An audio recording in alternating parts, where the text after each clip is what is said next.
Formula One's no stranger to Germany, having the first race in 1926, although the first officially sanctioned race being in 1929,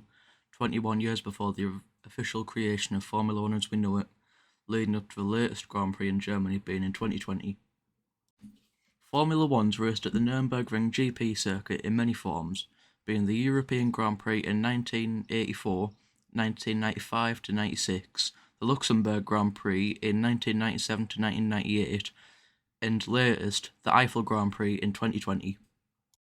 1984 was the first return to the Green Hell since 1976, which saw Niki Lauda almost die in a fiery accident, although he made his return to Formula One weeks later. Lauda was concerned with the safety of the track leading up to the race many years before, calling for safety changes which were brought in, with the track being resurfaced, removing many of the bumps and smoothing out the jumps, installing Armco barriers and making the track overall straight to follow the racing line. 1984 saw the reintroduction of the German track, although now tamed and shorter, now being around the GP layout, which is still in use today by many other racing categories. In 2007, the FIA announced the alteration between Hockenheim and the Nürburgring on the calendar, which would lead up till 2014,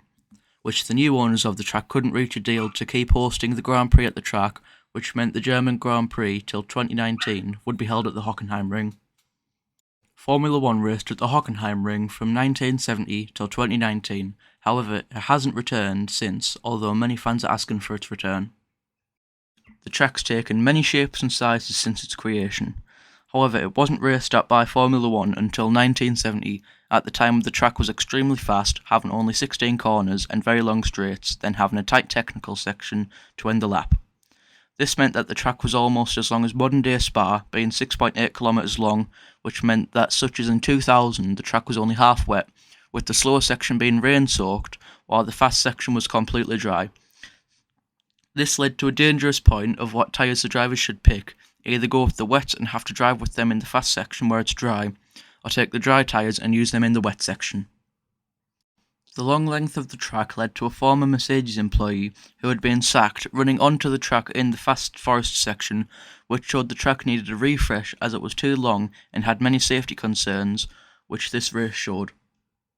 This led to, in 2002, them releasing a new shorter 17-turn Grand Prix layout which is still in use to this day.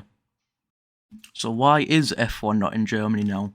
There's a high demand for the two tracks mentioned earlier, as German fans are left without a race for now the third year in a row, despite there being a large German manufacturer currently on the grid in Mercedes, and another one in Audi joining for 2026 as an engine supplier. I believe that there's no German track on the grid due to poor investment in German racetracks, with only two FIA Grade 1 tracks for them to race at, neither of which can afford to have Formula One race yearly at their circuits. I see a German race returning in 2026 or around then, as there will be two German power unit suppliers on the grid, either at Hockenheim or the Nürburgring, although we could see a whole new track in Formula One for Germany, such as the Sachsenring or the Oschersleben, both of which would need upgrading and verification of an FIA Grade 1 certification before they could be raced around by Formula One cars. It's my first video of this type, so if you want to leave feedback, make sure to in the comments. Thanks.